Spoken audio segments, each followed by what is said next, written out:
नमस्कार दोस्तों।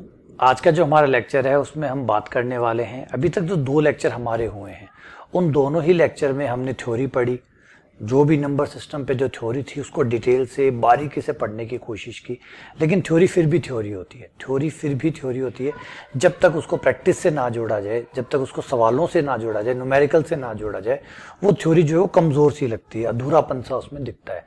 तो आज का जो लेक्चर है वो उसी चीज के लिए है कि जो थ्योरी हमने अभी पढ़ी है उस पे जुड़े हुए कुछ बेहतर सवाल, जो अच्छे सवाल है, जो एग्जाम रिलेटेड सवाल है, उनको हम करें ताकि वो जो थ्योरी है वो मजबूत हो जाए, वो स्ट्रांग हो जाए, वो कॉन्क्रीट हो जाए, है ना। तो चलिए, आज का जो सेशन है वो पूरे तरीके से सवालों के ऊपर रहेगा। इसमें मैं आपको बढ़िया कुछ सवाल जो है वो सॉल्व करवाऊंगा और कोशिश करूंगा कि आप भी मेरे साथ क्वेश्चनों को सॉल्व करें, खुद से ट्राई करें। अगर आप खुद से करते हैं तो बहुत ही बढ़िया बात है, वरना मैं समझाऊं उसके तरीके से देखिएगा, है ना। चलिए स्टार्ट करते हैं लेक्चर को। सबसे पहले से क्वेश्चन नंबर 1, बहुत प्यारे तरीके से क्वेश्चनों को जो है वो जबरदस्त तरीके से फ्रेमिंग है इन क्वेश्चनों की, बहुत सुंदर है, मजेदार है। देखिए इस क्वेश्चन को, देखिए बहुत प्यारा क्वेश्चन है। ऐसी प्रत्येक प्राकृत संख्या, ऐसी जिसके 2 तथा केवल 2 गुणनखंड हो, कौन सी संख्या कहलाती है? कौन सी संख्या कहलाती है? बड़ा सुंदर क्वेश्चन है, ध्यान से समझ रहे हैं आप भाषा, ये क्या कहना चाहता है। इसमें कुछ वर्ड है, देखिए आप जो एग्जाम देंगे, खासकर जिसमें बेसिक मैथमेटिक्स आती है, उसके अंदर ऐसे शब्दों का इस्तेमाल करता है क्वेश्चन वाला। आप किसी कंपटीशन में चले जाइए, हर कंपटीशन में जहां पे बेसिक मैथ्स आती है ना, तो वहां पे शब्दों का खेल इतना बढ़िया तरीके से बुना जाता है कि बच्चा कंफ्यूज हो, फंसे, क्योंकि बेसिक मैथमेटिक्स में ऐसा कुछ होता नहीं है कि बच्चा फंसे। तो क्वेश्चन की जो भाषा है उसको ही बदला जाता है, उसको ही चेंज किया जाता है, उसको कुछ इस तरीके से बनाया जाता है कि वो परेशान करे। बेसिक मैथमेटिक्स है, आप भी जानते हैं, ज्यादातर नॉर्मल मैथमेटिक्स है, तो नॉर्मल मैथमेटिक्स में बच्चा फंसेगा नहीं, तो फंसने के लिए क्या करें, कुछ भाषा इस तरीके से बनाए। जैसे इस क्वेश्चन के देखिए क्या कह रहा है, ऐसी प्रत्येक प्राकृत संख्या, प्रत्येक का मतलब सबकी बात हो रही है, सभी प्राकृत संख्या जिनके केवल और केवल 2 ही गुणनखंड हो। ये गुणनखंड शब्द क्या है? गुणनखंड शब्द का मतलब है भाजक, काटते हो, जिनका भाग जाता हो, गुणनखंड कहते हैं भाजक। 24 के गुणनखंड। अब हमारे क्या है, हम नॉर्मल डे बाय डे में काफी चीजें गलत बोलते हैं, काफी चीजें गलत करते हैं, चल जाता है, कोई दिक्कत नहीं है ना। कई बार दिखाते कि आप प्रोनाउंसिएशन बोलते हैं, वो प्रोनाउंसिएशन नहीं होता, वो प्रोनाउंसिएशन होता है। देखा होगा आपने, इंग्लिश वाले जो है वो यूट्यूब पे आके ठीक कराते हैं कि भैया इसको प्रोनाउंसिएशन नहीं कहते, इसको प्रोनाउंसिएशन कहते हैं, फलाण कहते हैं। देखिए, तो बहुत सारी, इसका मतलब वो एक एग्जाम्पल है। ऐसी ढेर सारी गलतियां हम डे बाय डे पर करते हैं, खास फर्क नहीं पड़ता है, तब तक फर्क नहीं पड़ता जब तक आप कंपटीशन एग्जाम में नहीं पहुंचते। जिस दिन आप कंपटीशन एग्जाम में पहुंच जाते हैं, फर्क पड़ना शुरू हो जाता है। यहां पे भी देखिए, गुणनखंड शब्द का मतलब होता है कि वो संख्याएं, अगर आप किसी नंबर को टुकड़ों में लिखें तो टुकड़ों में जो नंबर आएंगे उन नंबरों को गुणनखंड कहते हैं। और सीधा सीधा मतलब ये हुआ कि वह खंड, गुणनखंड, वह प्रत्येक संख्या गुणनखंड कहलाती है जो उस नंबर को काटती हो, विभाजित करती हो, या आप भाज्य कह सकते हैं। जिसे भाज्य कहते हैं उसे गुणनखंड भी कहते हैं, जिसे भाज्य कहते हैं उसे गुणनखंड भी कहते हैं। तो प्रत्येक वो संख्या जो किसी नंबर को काटती है उसको गुणनखंड कहते हैं। अब ये कह रहा है कि एक प्राकृत संख्या जिसके सिर्फ 2 ही गुणनखंड है। 2 गुणनखंड तो हम भी जानते हैं, प्रत्येक संख्या के 2 गुणनखंड सिवाय 1 को छोड़कर, एक तो होता है एक होता है वो खुद, एक होता है एक और एक होता है वो खुद। तो सोचिए, ऐसी संख्या जिसके 2 ही गुणनखंड है, एक तो 1 है और एक खुद है, इसका मतलब वो तो अभाज्य संख्या है। ये तो अभाज्य संख्या की परिभाषा है, ये तो अभाज्य संख्या की परिभाषा है। हम अभाज्य संख्या किसे कहते हैं? अभाज्य संख्या उसे कहते हैं जिसके केवल और केवल 2 ही गुणनखंड होते हैं। एक तो एक, मतलब गुणनखंड का मतलब जो उसे काटते हो, सिर्फ 2 ही नंबर, अभाज्य संख्याओं को केवल 2 ही नंबर काटते हैं, एक तो एक काटता है, एक खुद काटता है ना। जिसके 2 से ज्यादा गुणनखंड है वो भाज्य, 2 से ज्यादा गुणनखंड, तीसरा मिल गया, चौथा मिल गया, तीसरा मिलते ही हमारा काम हो जाता है, तीसरा ही मिलते ही वो भाज्य संख्या बन जाती है। अभाज्य संख्याओं के केवल 2 ही टुकड़े होंगे, 2 ही गुणनखंड होंगे, मतलब 2 ही भाजक होंगे। ठीक है, चलिए आगे बढ़ते हैं। उम्मीद करता हूं कि इस क्वेश्चन का आंसर आपने सही से दिया होगा। ट्राई करिएगा, आप वीडियो को पॉज करके क्वेश्चन का जवाब देके फिर जब मैं आंसर दूं तो मैच कर लीजिएगा, ज्यादा अच्छी बात होगी। चलिए अगला क्वेश्चन है, निम्नलिखित में से कौन सी संख्या 8 से पूर्णतया विभाजित होती है? 8 से विभाजन का नियम याद है आपको? 8 से विभाजन का नियम याद है? 8 से कटने का क्या नियम है? क्या नियम है 8 से कटने का? कोई संख्या 8 से कटती है या नहीं कटती है, इसका रूल क्या है? इसका रूल है कि जो लास्ट के 3 डिजिट है, देखिए मैं कह रहा हूं रुक जाइए पेन, आप रुक सकते हैं, वीडियो को पॉज कर लीजिए, खुद से ट्राई करिए, बिल्कुल आप स्वतंत्र है, खुद से ट्राई करिए, खुद से निकलेगा तो बेस्ट होगा। ठीक है, लास्ट 3 अंक जो है, लास्ट के 3 अंक वो 8 से कटने चाहिए। 751 किसी भी हाल में 8 से नहीं कटेगा, क्योंकि लास्ट में 1 आ रहा है और 8 में कभी 1 आएगा ही नहीं, तो ये नहीं कटने वाला। 750, 752 संभावित है, अभी बात करेंगे। 750 ये भी संभावना हो सकती है, 0 आ रहा है लास्ट में, कटने की संभावना है। 754 एक को ट्राई करके देख लेते हैं, ये तो पहले कैंसिल हो ही चुका, ये तो नहीं है, बाकी 2 है, इन पे ट्राई करते हैं। आ जाइए 752 पे 8 का भाग दें तो 8 नीम 72, 3 आ गया, 8 चौक 32, कट गया भाई, ये लीजिए। इसी को ट्राई किया और यही कट गया, इससे बढ़िया क्या हो सकता है? इसी को ट्राई किया और यही कट गया। क्लियर है? तो ये हमारा आंसर हो गया। चलिए आगे बढ़ते हैं, अगले क्वेश्चन पे आते हैं। अगला क्वेश्चन है, ये कह रहा है कि 5 9 7 5 2 3 यानी 5,97,532 में 7 के स्थानीय एवं जातीय मान का अंतर क्या है? स्थानीय मान, पहले 7 का स्थानीय मान लीजिए। 7 कहाँ है भैया? ये रहा 7, ये रहा 7, ये सब हो जाएंगे 0 स्थानीय मान में, तो ये रहा 7 और पीछे वाले सब हो जाएंगे 0। ऐसे निकलता है स्थानीय मान। जहां वो नंबर होता है, जितना होता है उतना ले लेते हैं, और पीछे जितने अंक होते हैं उनके बजाय उन सब जगह 0 ले लेते हैं। हो गया। माइनस करना है किसको? स्थानीय मान में से माइनस करना है जातीय मान। जातीय मान जो दिखता है वो बिकता है, जो दिखता क्या है? 7, 7 ही दिख रहे हैं, तो जातीय मान हो गया 7। फेस वैल्यू, फेस जो मुंह पे लिखा हुआ उतनी कीमत है, तो 7 लिखा हुआ तो 7 ही कीमत है। 7 घटाया तो ये हो गया 6,993। 6,993 कहाँ हो भाई? ये रहा 6,993। मैं फिर से रिपीट कर रहा हूं, मैं क्वेश्चन सॉल्व कर रहा हूं, वीडियो को पॉज करके खुद ट्राई करिएगा। आपसे आएगा तो बेहतर आएगा, आपसे क्वेश्चन का आंसर आएगा तो बेहतर आएगा, इसलिए प्लीज आप खुद से ट्राई करिएगा। आ जाओ, अगला क्वेश्चन हमसे कहता है कि भाई बताइए 1 से लेकर 30 तक संख्याओं में कितनी अभाज्य संख्याएं हैं? कितनी संख्याएं इसमें अभाज्य है? देखते हैं, लिस्ट बनानी पड़ेगी। सबसे पहली अभाज्य संख्या होती है 2, फिर होती है 3, फिर होती है 5, फिर होती है 7, फिर होती है 11, फिर 13, फिर होती है 17, फिर होती है 19, फिर होती है 23 और फिर होती है 29। तो कितनी संख्याएं हुई? काउंट करिए। तो ये है 1 2 3 4 5 6 7 8 9 एंड 10। टोटल है भैया 10 अभाज्य संख्याएं हैं। अब आप कहेंगे सर क्या कोई फॉर्मूला है अभाज्य संख्याओं का? नहीं साहब, कोई फॉर्मूला नहीं है कि गिनती निकाली जा सके, बनानी ही पड़ती है। अगर ये कहता है 1 से लेकर 100 के बीच में बनाइए तो आपको सब बना के रखनी पड़ती। हाँ, ये जरूर कर सकते हैं, घर पे पहले से ही बना के रख लें, पेपर में पूछ ले तो डायरेक्ट बता देंगे। वरना अगर पहले से बनाई हुई है, वही है ना, पहले से बनाई हुई है तो डायरेक्ट उपयोग हो जाएगा, और नहीं बनाई है तो बनानी पड़ेगी, है ना। और आपको पता भी क्या चलेगा कि 100 तक की पूछेगा या 200 तक की पूछेगा। आप 100 तक की बना के गए थे, 100 तक बीच में मान लीजिए 25 होती है, 23 होती है, पेपर में पूछ लिया 1 से लेकर 200 के बीच में क्या होती है ना। तो ये चीजें हैं जो आपको एग्जाम हॉल में ही बनानी पड़ती है। चलो आगे बढ़ते हैं, अगले क्वेश्चन पे आते हैं। क्वेश्चन नंबर 5, ये है 5 और 4 के स्थानीय मानों का अंतर। 5 और 4 का स्थानीय मान, आ जाओ भाई। ये रहा आपका 5, तो 5 का स्थानीय मान हुआ 5 और उसके बाद सब 0, तो 1 2 3, कितने 0? 3, 0 0 0, माइनस ये रहा आपका 4, तो ये 4 और पीछे 1 अंक है इसलिए 0, 1 0।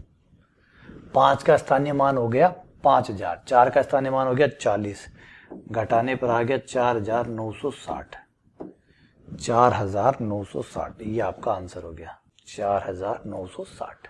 क्लियर है? ठीक है ना। ट्राई करिएगा खुद से, प्लीज मेरा मत देखिएगा, रुक जाइएगा, ट्राई करिएगा। कुछ नहीं आए तो समझ सकते हैं आप इसमें से आके, वरना खुद से ही करें। अपने हिस्से की मेहनत करें। 7,254, उसके बाद में डैश डैश खाली स्थान दिया हुआ है, फिर है 38।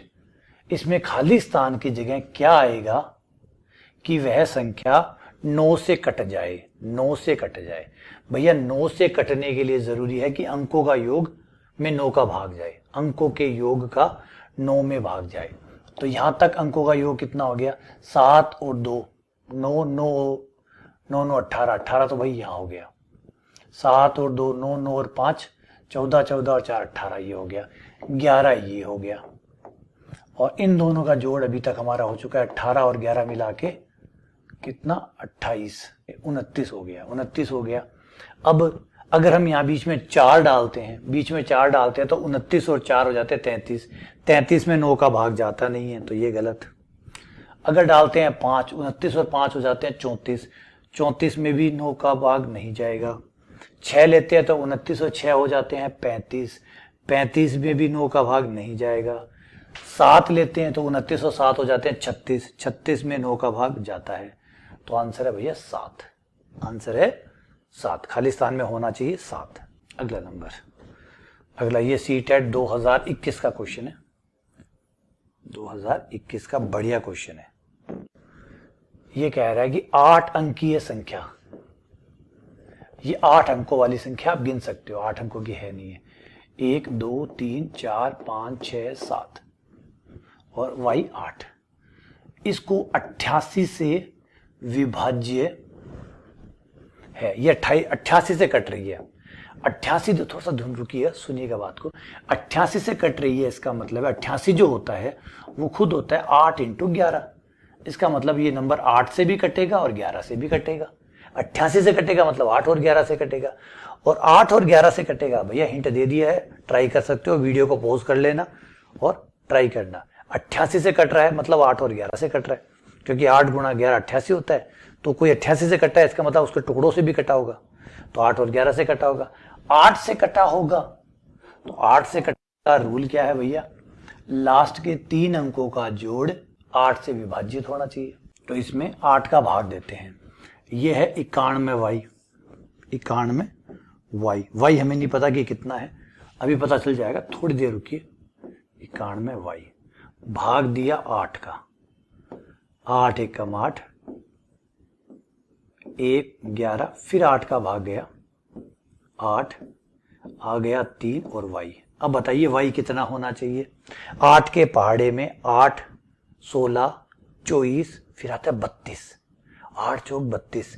तो अगर ये 32 ना हुआ तो 8 से कटेगा नहीं, और 8 से कटा नहीं तो कह रहा है कि भैया कटता है 88 से, 88 से कटता है मतलब 8 से कटता है, तो y को मजबूर होके कितना होना पड़ेगा, y को 2 होना पड़ेगा। अगर y 2 ना हुआ, अगर y भाई साहब 2 ना हुआ तो मुश्किल हो जाएगी भैया। तो y का मान तो हमें मिल गया 2, क्योंकि y का मान 2 होने से ही ये नंबर 8 से कटेगा। अब 11 से भी कटता है तो 11 का नियम भी लगा दीजिए। 11 का नियम हमें कहता है कि जो सम संख्या पर है, जो सम पे है, उनका जोड़, सम पे ये है, सम पे ये है, सम पे ये है, इनका जोड़ हुआ 7 + x + 9, 7 + x + 9 जो सम स्थानों पर है उनका जोड़, माइनस जो विषम स्थानों पर है उनका जोड़, सम स्थानों पर 7x और 9, विषम स्थानों पर है 1 9 0, और एक और बच गया भाई, 8 अंकों का ना, तो 7 आ गया, x आ गया, 9 आ गया और y आ गया, प्लस y, माइनस जो विषम स्थानों पर है, विषम स्थानों पर है ये तो सम वाले हो गए, विषम वाले हैं 1 9, 1 + 9 + 0 + 1, x का मान है, y का मान निकाल चुके, 2 रख दीजिए, 9 और 2 कितने हुए 11, 11 और 7 कितने हुए 18, ये हो गया 18 + x, और ये हो गया हमारा 9 10 और 11, 11 में से 18 में से 11 का, ये हो गया 7, 7 + x। अब 7 + x को 11 से कटना होगा, और 11 से कटने के लिए x को कितना होना पड़ेगा 4, क्योंकि 7 और 4 11 हो जाएंगे, तो इसलिए मजबूरी है कि x का होना पड़ेगा 4, तो x हो जाएगा 4, y हो गया 2, x 4 हो गया और y 2 हो गया, तो दोनों के बीच का अंतर कितना हुआ 2 हो गया, तो ये आपका आंसर आ गया 2। समझ में आया? बहुत बढ़िया क्वेश्चन था, बहुत बढ़िया क्वेश्चन था। 88 से विभाजित होता है, तो याद रखिए जब कोई नंबर किसी बड़े नंबर से कटता है तो वो उसके टुकड़ों से भी कटता है, उसके जो गुणनखंड होते हैं वो उनसे भी कटता है। 88 के गुणनखंड 8 और 11 है, तो मतलब वो 8 और 11 से कटेगा। चलिए अगले क्वेश्चन पे आते हैं, आगे बढ़ते हैं। तो अगला क्वेश्चन हमारा है CTET का 2018 का क्वेश्चन, कमाल का क्वेश्चन है ये भी। देखिए 7 इंटू वाई है, सॉरी 7 वाई है, वाई का मतलब कोई अंक है, अंक का मतलब है 0 से लेकर 9 के बीच में वाई कोई भी हो सकता है। वाई जो है वो 0 हो सकता है, 1 हो सकता है, आपको बताना है सही कौन सा है। 3 हो सकता है, डैश डैश डैश डैश से लेकर 0 से लेकर 9 अंकों के बीच में कोई भी हो सकता है। लेकिन शर्त ये है कि जो भी वाई आप यहाँ भरिए, कोई दिक्कत नहीं, भरिए। इस जो भी वाई आप यहाँ भरेंगे उसको 6 से गुणा करेंगे, 6 से गुणा करने के बाद जो आंसर है वो भी वाई वाई वाई आना चाहिए, वाई वाई आना चाहिए। जैसे मतलब अगर आपने यहाँ पे 2 भरा, मान लीजिए आपने 2 भरा, तो 72 को 6 से गुणा करने पर 2 2 2 आना चाहिए। क्या ये बात सही है? क्या ये बात सही होगी? तो जवाब है नहीं। और अगर ये बात सही नहीं है तो जो आपने भरा है वो गलत है, ये नहीं है, क्योंकि 6 दूनी 12 और एक 42 और एक 43 हो रहा है जो कि नहीं आ रहा है, इसका मतलब गलत है। तो याद रखिएगा जो भी आप वाई भरें उसकी गुणा वाई वाई वाई आनी चाहिए। अगर वो वाई सही भरा है तो, गलत भरा है तो फिर ऐसा नहीं आएगा। तो ऑप्शन दिए गए, ऑप्शन से स्टार्ट कर लेते हैं। सबसे पहले 4 ट्राई करके देखते हैं, 4 ट्राई करते हैं। तो यहां 4 भरा, 6 से गुणा किया, 6 चौक 24, 2 42, 2 44, बिल्कुल बैठ गया। देखिए जो भरा है वही आ रहा है, जो भरा है वही आ रहा है। देख लो कंटिन्यू वाई वाई वाई आना चाहिए था। जो यहाँ पे हम भरेंगे 7 के साथ में खाने में जो भरेंगे 6 से गुणा करने के बाद में वही नंबर 3 बार आना चाहिए, तो वही नंबर 3 बार आ रहा है। इसका मतलब 4 जो है वो सही आंसर है। ठीक है, बढ़िया क्वेश्चन है, थोड़ा ट्रिकी है क्वेश्चन, इसलिए ये है कि बच्चों को सोचने में मजबूर करता है एग्जाम हॉल में कि ये क्या आ गया, और घुमाने की कोशिश की गई है। ये है 4 अंकों वाली संख्या, थोड़ा सा नंबर कटा हुआ है। ये है 4 अंकों वाली 51y3, 51y3 ये एक नंबर है। ये नंबर जो है संख्या है, ये संख्या जो है ये 9 से विभाज्य है। यहां लिखा हुआ है कि 9 से विभाज्य हो तो ये y जो है ये कितना होगा। अगर ये 9 से विभाज्य है तो इसके अंकों का योग 9 से विभाजित होना चाहिए।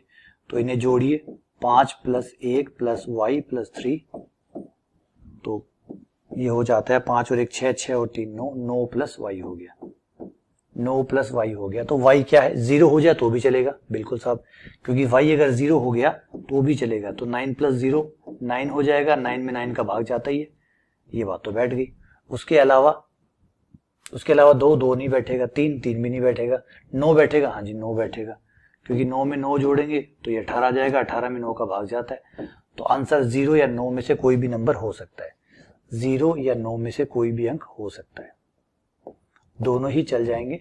0 या 9 भरने के बाद जो संख्या प्राप्त होगी वो 9 से कटेगी। ये 2015 का क्वेश्चन है, बढ़िया था, मजा आया, ठीक है ना। चलिए आगे बढ़ते हैं, अगले क्वेश्चन पे आते हैं। चलिए अगले क्वेश्चन पे आते हैं जो कि 2014 का क्वेश्चन है, CTET का जबरदस्त क्वेश्चन है, ट्राई करिएगा। आप यहाँ पे रुक सकते हैं, रुक के अपने हिसाब से खुद से ट्राई करिएगा, जबरदस्त क्वेश्चन है, अच्छा क्वेश्चन है। ये बड़ा सा नंबर दिया हुआ है, इस नंबर को ये कह रहा है मानक रूप में, मतलब 10 की पावर में लिखिए। आपने कभी कैलकुलेटर को यूज किया होगा, साइंटिफिक कैलकुलेटर को, वो 10 की पावर में चीजों को लिखता है।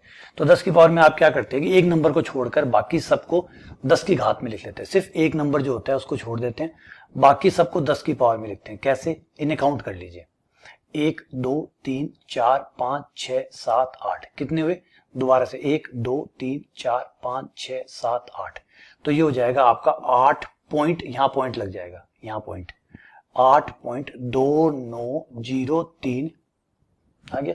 और दशमलव के बाद में 0 लिखने की जरूरत नहीं है, ये हटा देंगे आप, और 10 की पावर कितनी हो जाएगी, 8 हो जाएगी। 10 की पावर 8 कैसे, जहां आपने दशमलव लगाया है, जहां दशमलव लगाया है उससे पीछे कितने नंबर थे वो काउंट कर लीजिए, उतनी 10 की पावर हो जाती है।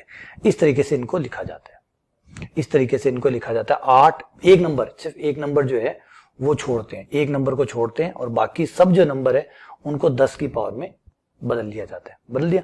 अब ये कह रहा है कि k × 10 की पावर n कर दीजिए इसको, मतलब तुलना कर लीजिए। जो आपका गुणा में आया है वो तो है k, ये तो है k, और जो 10 की पावर में आया है वो है, तो ये हो गया k और ये हो गया n। जोड़ लीजिए k और n को, जोड़ने पर 8.29 8.2903 में जोड़ना है n का मान जो कि 8 है। 8 और 8 हो गया 16, 16.2903 ये आपका आंसर हो। तो अच्छा सवाल था 10 की पावर में लिखने का। कैलकुलेटर लिखते हैं, कैलकुलेटर जो है लिखते हैं। और हम भी जो फिजिक्स में हमने पढ़ा है, जब केमिस्ट्री में प्रैक्टिकल होते थे तो कहा था 10 की पावर में लिखिए। 10 की पावर में लिखने का मतलब ये है कि एक नंबर छोड़िए, बाकी सबको दशमलव के पीछे ले जाइए और उतनी 10 की पावर लगा दीजिए। तो 10 की पावर के रूप में लिखने का इस तरीका का तरीका होता है। एक होता है सारे नंबर है जैसे है वैसे लिखिए, एक है 10 की पावर के रूप में लिखिए। तो ये क्वेश्चन वहां से ही बना दिया। देखिए कंपटीशन वालों का दिमाग देखिए, जहां जगह मिलते हैं वहीं से सवाल निकाल लेते हैं, कहीं जगह नहीं छोड़ते। अब इसको देखिए 1999 में किसी देश की जनसंख्या 13.3 मिलियन थी। अब यहाँ पे मिलियन जो है वो हमने नहीं पढ़ा। अब तो यूट्यूब का जमाना है, सब मिलियन विलियन तो सब समझने लगे होंगे क्या होता है मिलियन। 1 मिलियन जो होता है वो 10 लाख के बराबर होता है हमारा। 10 लाख है ना, 10 लाख जो है वो हमारा 1 मिलियन कहलाता है। और 1 बिलियन जो है 1 बिलियन, वो इसको 1000 से गुणा करेंगे तब हमारा जो है वो 1 बिलियन आएगा। तो 10 लाख को 1000 से गुणा कीजिए, 1 करोड़, 10 करोड़, 1 अरब, तो ये हो गया 1 अरब। हमारे यहाँ के 100 के गुणज चलते हैं, हमारे यहाँ 100 के गुणज चलते हैं। अंग्रेजों के यहाँ जो ब्रिटिश है, जो यूएसए है, वहां पे 1000 के गुणज चलते हैं। पहला नंबर 1000 तक चलता है, फिर 1000 मतलब अगला नंबर 1000 के बाद आता है। जैसे मिलियन है, मिलियन को 1000 से गुणा कर 1000 मिलियन हो जाएंगे ना तब 1 बिलियन होगा। 1 बिलियन 1000 बिलियन हो जाएंगे तब 1 ट्रिलियन होगा। तो 1000 से गुणा चलता है। 1000 मिलियन मतलब 1 बिलियन, 1000 बिलियन मतलब 1 ट्रिलियन। तो वैसे चलते हैं, 1000 के गुणज में चलते हैं। तो आ जाइए, हम 100 के गुणज में चलते हैं। 100 है ना, 1 लाख है, 1 लाख को 100 से गुणा करेंगे तो वह 1 करोड़ बन जाएगा। यानी 100 लाख मतलब 1 करोड़, 100 करोड़ 1 अरब, 100 अरब 1 खरब। तो 100 के गुणज चलते हैं हमारे यहाँ। हम 100 में चलते हैं और ये 1000 में चलते हैं, इतना ही फर्क है। फर्क क्या पड़ता है, कोई के पैसे थोड़े कम ज्यादा हो जाएंगे ऐसे। तो यह है 13.3 मिलियन के समान है। कौन सी संख्या, तो उसको भैया गुणा कर लीजिए, इसे 10 लाख से गुणा कर लीजिए।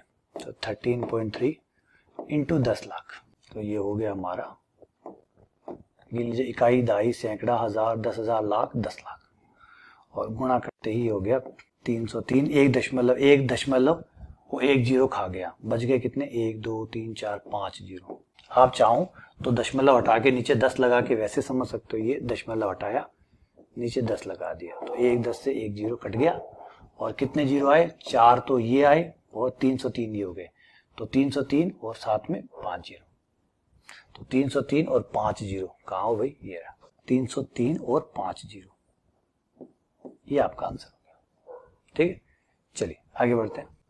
अगला, दो प्राकृतिक संख्याओं का अंतर सदैव होता है। भैया प्राकृत संख्या होना तो जरूरी नहीं है, प्राकृत संख्या होना तो जरूरी नहीं है, क्योंकि दो प्राकृत संख्या, अगर एक मैं 2 ले लूं और एक 3 ले लूं तो 2 और 3 को घटाऊंगा तो -1 आएगा, जो कि प्राकृत संख्या बिल्कुल नहीं है, जो कि प्राकृत संख्या नहीं है। तो ये जवाब तो गलत है कि वो प्राकृत संख्या होगी, नहीं होगी। दो प्राकृत संख्याओं का अंतर सदैव प्राकृत संख्या हो, ये जरूरी नहीं है। पूर्णांक होगा, हाँ जी पूर्णांक पक्का होगा, क्योंकि 2 में से 3 घटा -1 आया, -1 जो है वो पूर्णांक होता है, -1 जो है वो पूर्णांक होता है, तो पूर्णांक होगा। ये बात सही है भैया, पूर्णांक होगा। क्लियर है। धनात्मक संख्या ना भैया, कोई धनात्मक है। संपूर्ण संख्या ना, संपूर्ण संख्या भी नहीं है। ठीक है, तो आंसर होगा 1 पूर्णांक, कोई भी, क्योंकि देखिए नेचुरल नंबर क्या होते तो पूर्णांक ही, नेचुरल नंबर पूर्णांकित होते हैं। प्राकृत संख्याएं पूर्णांकों में तो आती है, जैसे राजस्थान है या मध्य प्रदेश या भारत में तो आता है। तो पूर्णांकों में नेचुरल नंबर पूर्णांक है, 2 पूर्णांकों घटाओगे तो पूर्णांक क्या आएगा। चलो आगे बढ़ते हैं, अगले क्वेश्चन पे आते हैं। ये रहा आपका ए स्टार करने का मतलब होगा A² + B² करना, ठीक है। और ए गुणा ए डॉट करने का मतलब होगा A² - B² करना। तो बताइए कि 5 स्टार 2 डॉट 25 कितना होगा। भैया रुको, पहले जो ब्रैकेट वाला है उसको पहले करना होता है, तो 5 को 2 के साथ पहले करना होगा। 5 को 2 के साथ करेंगे, जो संक्रिया कही गई है वो है स्क्वायर करके जोड़ना, तो 5 का स्क्वायर प्लस 2 का स्क्वायर, जो कि आपका हो गया 25 + 4 यानी 29, ये हो गया आपका 29। अब उसके बाद में क्या हुआ, 29.25 करना है, 29.25 करना है। 29.25 का मतलब है स्क्वायरों का अंतर करना होगा। तो 29 का स्क्वायर माइनस 25, और 29 का स्क्वायर हो जाता है हमारा, जो हो गया आपका 841, ये हो गया 625। दोनों को घटाने पर ही आ जाएगा 6, है ना। 11 में से 5 गया 6, और ये आ गया 1, और ये आ गया 2, 216। ये आपका आंसर हो गया 216। ये आया सीटेट 2011 में। आगे बढ़ते हैं। अगला क्वेश्चन ये रहा। ये क्या कहता है? ये कहता है कि कोई प्राकृत संख्या m जो है वो इस प्रकार से है कि गुणनफल m into M plus two, m into M plus two, उसमें 2 जोड़ दिया जाए, उसमें 4 जोड़ दिया जाए, इस तरीके से जो नंबर आए उनकी गुणा की जाए, तो वो हमेशा विभाजित होगी, हमेशा कटेगी। किससे कटेगी? एक एक करके संख्या बना के देखते हैं। सपोज करते हैं m बराबर 1 पर क्या बनेगा? m का मान 1 रखने पर ये आया 1, ये आया 3, ये आया 1 इंटू 3 इंटू और 5, ये आ गया 15। ठीक है, 15 को 2 तो नहीं काटता, तो भैया 2 वाला ऑप्शन तो गलत है। 7 भी नहीं काटता, 7 वाला भी गलत। तो बच गए मैदान में 3 और 5। कोई बात नहीं, 2 पे ट्राई करते हैं। 2 पे 2 into 4, 2 into 4 into 6, 2 into 4 into 6, ये हो गया 24, 24 दूनी 48। 48 को 5 तो नहीं काटता भाई, 48 को काटता है 3, तो ऑप्शन बचा 3। तो सही आंसर है 3। और ट्राई करनी पड़ती है तो और m का मान 3 रख के और आगे बढ़ जाते हैं। क्लियर है? ठीक है, चलिए आगे बढ़ते हैं अगले क्वेश्चन पे। 2010 में किसी नगर की जनसंख्या इतने 3.3 मिलियन थी, तो वो क्वेश्चन वापस रिपीट हो गया। 2012 में फिर आ गया क्या? तो ये तो मैं आपको बता चुका कि मिलियन वाला जो हिसाब किताब है, मिलियन मतलब 10 लाख, 10 लाख, 10 लाख को मिलियन कहते हैं। उससे गुणा करेंगे तो अभी बताया था, वही आंसर हो जाएगा। ये रिपीट है। चलो आगे बढ़ते हैं अगले क्वेश्चन पे। 2 की पावर 10 माइनस 1 किससे कटेगा, किससे विभाजित है? देखिए 2 की पावर 10 जो होता है वो 1024 होता है। कुछ नंबर याद कर लीजिए, आसानी रहेगी। ये हो गया आपका 1023, 1023। और 1023 जो है इसके अंकों का योग होता है 6, अंकों का योग है 6। तो 1 प्लस 0 प्लस 2 प्लस 3 अगर जोड़ें तो अंकों का योग आता है 6, और 6 में 3 का भाग जाता है, तो 3 का भाग जाता है, इसका मतलब 3 से विभाज्य है। क्योंकि 3 से विभाज्य का नियम क्या है? अगर अंकों के योग में 3 का भाग जाता है वो 3 से कटेगा, तो ये 3 से कटेगा। तो 2 की थोड़ी सी पावर याद कर लीजिएगा, ज्यादा दिक्कत नहीं है। 2 की पावर 10 जो है वो 1024 होता है। ठीक है, ये है सीटेट 2012 का। अगले क्वेश्चन पे आते हैं। 1957 माइनस A9 बट्टा 18B8, तो ए और बी का योगफल होगा। ए तथा बी का योगफल बताइए। ठीक है भाई, बताते हैं। तो ये सीटेट का 2014 का क्वेश्चन है और बहुत भयानक क्वेश्चन है, ध्यान से देखिएगा। ये क्वेश्चन है कि 1957 माइनस A9 एक बताना है क्या है जिसमें 18B8 का भाग चला जाए। थोड़ा सा ध्यान से देखिए, सोचिए, समझिए, वीडियो को पॉज करिए, ट्राई करिए कैसे होगा। एक बात तो समझ लीजिए कि 1957 और 1800 ये जो भी है ये बहुत नजदीक है, बहुत नजदीक है। इसका मतलब ऊपर इतना ही आएगा, ऊपर इतना ही आएगा, ताकि एक बार एक ही पाड़े में एक बार में कट जाए, एक बार में पूरा कट जाए। तो क्योंकि क्लोज है, ये बहुत क्लोज है ना। 1957 में से थोड़ा सा घटेगा तो इसके बराबर ही आना चाहिए। क्योंकि ये नहीं कि 2 बार पहाड़ा चला जाए या 3 बार चला जाए, ऐसा तो है ही नहीं। क्योंकि 1800 है, ये 1800 है, ये 1900 है। अब 1800 को भाग दोगे 1900 में तो एक बार ही जाना है, और पूरा भाग जाना चाहिए, तो एक बार ही जाएगा। तो इस हिसाब से क्या हुआ, 1957 में से, ध्यान से सुनिएगा, 1957 में से मैं जब A9 को घटाऊंगा तो घटाने के बाद मेरा जो आंसर आना चाहिए वो 18B8 आना चाहिए, ताकि ऊपर भी वही आ जाए, नीचे भी वही आ जाए, दोनों कट जाए, पूरा कट जाए। ठीक है, तो अब इसमें क्या होगा वो देखिए। घटाएंगे तो 17, सॉरी यहां से 1 लिया, यहां से 1 लेके हो गया 17, 17 में से 9 हो गया 8, तो ये 5 के बजाय 4 हो गया। 4 ने 1 यहां से लिया, ये 8 हो गया, ये हो गया 14। 14 में से A गया बराबर B, 14 में से A गया बराबर B, यानी 14 माइनस A किसके बराबर हुआ? B के बराबर हुआ। ऐसे तो होता है, घटाते हो तो ऐसे ही होता है ना। ये हुआ 1 हासिल की लगी यहाँ पे, ये हुआ 17, 17 में से 9 गया, ये हो गया 8, 17 में से 9 गया, ये हो गया 8। फिर यहाँ बच गया 4, 4 एक हासिल ली, ये हो गया 14, 14 में से ए गया। अब आपको हासिल नहीं ले सर, हासिल कैसे नहीं लो, बिना हासिल लिए यहाँ पे 9 रह जाएगा और 9 आना नहीं चाहिए, 8 आना चाहिए। इसका मतलब यहाँ से एक हासिल लेनी ही पड़ेगी, यहां से एक लेनी पड़ेगी। अगर आप यहां से नहीं लेते हैं तो फिर 9 रह जाएगा, 9 आना नहीं चाहिए, 8 आना चाहिए। 8 आने के लिए यहां से एक जाना ही पड़ेगा, यहां से एक जाएगा तो यहाँ 14 हो जाएगा। 14 में से ए गया बराबर बी आना चाहिए, क्योंकि यहाँ पे बी लिखा हुआ तो 14 माइनस ए बराबर बी। उसमें से ए को इधर लिया हूं तो 14 बराबर हो जाएगा ए प्लस बी। तो ए प्लस बी का मान कितना हुआ? 14 हुआ। कितना गहरा, कितना जबरदस्त क्वेश्चन जो है वो मारा है भाई, कितना जबरदस्त क्वेश्चन मारा है। समझ में आया क्या खेल था, कितना प्यारा खेल था। दोबारा समझिए, ये कह रहा है कि इस नंबर में इस नंबर का भाग पूरा पूरा जाता है, यहाँ कहाँ लिखा हुआ नहीं है, तो ये समझदारी में है कि भैया भाग जाने की बात कर रहा है, पूरा पूरा भाग जाएगा। अब 1868 है ये, सॉरी 1800 जो भी यार, ये 1900 है। 1800 1900 में अगर भाग जाएगा तो एक बार ही भाग जा सकता है, मतलब ये घट घुटा के इसके बराबर आ जाए तो चला जाए, क्योंकि देखिए 1800 दूनी 3600 होता है, 3600 का तो सवाल ही नहीं उठता। 1957 में से जो भी घटेगा वो 1957 से छोटा आएगा। अब ये और तो बड़ा हो ही नहीं सकता है, तो छोटा ही आएगा। तो इसे कटने के लिए यही हो सकता है कि ये नीचे वाले के बराबर आ जाए, दोनों कट जाए, क्योंकि ये 3600 बन नहीं सकता, 3600 बन नहीं सकता, क्योंकि घट रहा है तो कम ही होगा, कम होगा तो इसके पास आ जाए, दोनों एक दूसरे से भाई भाई कट जाए, बात खत्म। तो इसका मतलब है कि ये इसमें से घटेगा तो ये बनेगा, तो ये इसमें से घटेगा तो ये बनेगा। इसलिए 17 में से 9 गया 8, एक हासिल लिया 4 हो गया। 4 में से ए घटा, 4 माइनस ए लिख सकते थे, लेकिन नहीं, 4 माइनस ए नहीं लिख सकते। क्यों? क्योंकि यहाँ पे फिर 9 रह जाता, 9 नहीं आना चाहिए, 8 आना चाहिए। इसका मतलब हासिल की लेनी पड़ेगी, हासिल के लिए तो 14 हो गया, 14 में से ए गया, 14 माइनस ए हो गया, जो कि बी के बराबर है। तो ए प्लस बी बराबर हो गया 14। ठीक है ना। चलिए अगले क्वेश्चन पे आते हैं। अगला क्वेश्चन, दो पूर्ण संख्याओं का गुणनफल 24 है। दो पूर्ण संख्याएं हैं, उनका गुणनफल 24 है, तो संख्याओं का न्यूनतम संभव योग है।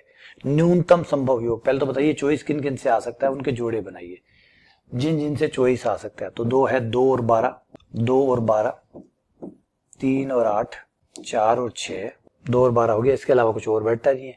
अब इनमें से न्यूनतम योग, इनका योग करें अगर हम तो आता है 14, इनका योग करें तो आता है 11, इनका योग करें तो 10 आता है। तो न्यूनतम योग हुआ 10। 24 से गुणनखंड कर लिए और गुणनखंड करके हमने देख लिए किन का जोड़ सबसे छोटा आ रहा है, तो सबसे छोटा जोड़ आता है 10। ये सीटेट 2014 का बढ़िया क्वेश्चन है। ठीक है ना। ये जो सीटेट के इनके क्वेश्चन इसलिए डाले क्योंकि अच्छे क्वेश्चन है, अच्छे क्वेश्चन है ना, बढ़िया क्वेश्चन ही हमें चाहिए। निम्न में से कौन सी संख्या संपूर्ण संख्या है? संपूर्ण क्या होती है? ये पहले भी एक वर्ड आया था, संपूर्ण। तो संपूर्ण संख्या का मतलब होता है अगर कोई संख्या ऐसी हो जिसके गुणनखंड, सारे गुणनखंड जो उसको विभाजित करते हैं, उन सब का जोड़ उतना ही हो जितनी वो संख्या है। किसी संख्या के समस्त गुणनखंड, सब गुणनखंड कर लीजिए, सबको जोड़िए, उन सबका जोड़ उस नंबर के बराबर आएगा, तो वह एक संपूर्ण संख्या कहलाएगी। ट्राई करते हैं, देखिए 28 का एग्जाम्पल लीजिए। 28 का एक गुणनखंड है 1, 1 इसे काटता है, 2 भी इसको काटता है, 1 भी काटता है, 2 भी काटता है, 3 नहीं काटता, फिर 4 इसको काटता है, 4 के बाद में 7 चौक 28, 7 इसको काटता है, फिर उसके बाद में 14 इसको काटता है। ठीक है ना, ये सारे नंबर इसको काटते हैं। ठीक है, जो इसको काटते हैं, अपने आप को मत लीजिएगा, अपने आप को मत लीजिएगा, अपने अलावा, अपने को छोड़कर, खुद को छोड़कर जो से छोटे सारे गुणनखंड है वो सब लिखिए। अब इन सबको जोड़िए तो आप पाएंगे कि इनका जोड़ 28 ही आ रहा है। जो जो इसको काटते थे उन सबको जब हम जोड़ते हैं तो जोड़ उतना ही आता है जितना वो नंबर है। तो ऐसे नंबर को संपूर्ण संख्या कहते हैं। तो क्या ऐसा कोई नंबर है इनमें से? तो जवाब है ढूंढना पड़ेगा। 13 तो नहीं है, क्योंकि 13 का एक ही गुणनखंड है, क्योंकि या तो खुद 13 है, खुद 13 को लेना नहीं है, तो 13 का एक गुणनखंड हुआ 1, 1 का जोड़ 1 आता है, 13 नहीं आता। 10 को ट्राई करते हैं, 10 की संभावना है भैया, 10 की है इसलिए कि 10 का एक गुणनखंड है 1, 10 को एक गुणनखंड है 2, एक गुणनखंड है 5, लेकिन ये हो गया 5 और 2 7, 7 और 1 8, नहीं, सॉरी सर नहीं है। 9 का ट्राई करते हैं। 9 का भैया 3 हो सकते हैं, एक तो 1 और एक 3, उसके अलावा कोई है नहीं, जोड़ होता है 4, तो ये भी नहीं है। फिर 6 का ट्राई करते हैं। 6 के 3 गुणनखंड है, एक है 1, एक है 2 और एक है 3। वैसे लास्ट ऑप्शन बचे अपने आप ही सही होगा, तो ये हो गया 3 और 2 5 और 1 6। सही आंसर 6 है। ये 2014 का क्वेश्चन है। याद रखिए, संपूर्ण संख्या कौन सी होती है? जिसके समस्त गुणनखंड सिवाय अपने आप को छोड़कर, समस्त गुणनखंड अपने आप को छोड़कर इन सब का योग अगर संख्या के बराबर आता है, जिस संख्या की हम बात कर रहे हैं, तो वो संख्या संपूर्ण संख्या कहलाती है। 28 उसका एग्जाम्पल है, 6 उसका एग्जाम्पल है। चलिए आगे बढ़ते हैं। निम्न में से कौन सी संख्या अभाज्य है? निम्न में से कौन सी संख्या अभाज्य है? अभाज्य मतलब जो एक और अपने अलावा किसी और से न कटती हो। ठीक है, तो थोड़ा सा देखिए, आइए मैं एक एक नंबर को, तो वीडियो को यहाँ पॉज कर लीजिएगा, क्वेश्चन को खुद से ट्राई करिएगा। खुद से ट्राई होता है तो बहुत अच्छी बात है, क्योंकि खुद से आना इससे बेहतर कोई तरीका नहीं हो सकता। तो खुद से क्वेश्चन को ट्राई करिए। क्वेश्चन सीधा ये कह रहा है कि निम्न में से 4 संख्याएं दी गई है, इनमें कौन सी संख्या अभाज्य है? कौन सी संख्या अभाज्य है? ये हो गया, ट्राई करिए। अब आपको हिंट चाहिए तो मैं इसका थोड़ा सा हिंट दे देता हूं। अगर आपसे नहीं हो रही है कि कैसे करना है, उसका मैं हिंट दे देता हूं। हिंट देने के बाद में फिर रुक जाऊंगा, फिर आप फिर से ट्राई करिएगा, और फिर हिंट से भी ना हो तो सॉल्यूशन ले लीजिएगा। हिंट ये है कि अभाज्य संख्याओं की परिभाषा कहती है कि अभाज्य संख्याएं वो होती है जो किसी और नंबर से नहीं कटती अपने अलावा। अपने अलावा 1 को तो हम काउंट ही नहीं करते हैं, जैसे पहले कहा 1 को तो हम अलग ही मानते हैं। अपने अलावा किसी और से नहीं कटती है। ठीक है, या आप 1 शामिल करना चाहते हैं तो बोल दीजिए 1 और अपने अलावा किसी और से नहीं कटती है। तो अगर कोई और नंबर उसको मिल गया काटने वाला, तो फिर वो अभाज्य नहीं है। तो आपको इन सारे नंबरों में से वो 3 संख्याएं गलत है, ऑब्वियसली बात है, 3 संख्याएं गलत है, 3 अभाज्य नहीं है। अभाज्य नहीं है मतलब 3 संख्याएं ऐसी है जो किसी न किसी पे कटेगी, किसी पे भी कटेंगी, है ना। तो वो जो कटने वाली संख्याएं हैं वो ढूंढ लीजिए, अपने आप ही अभाज्य संख्या बच जाएगी।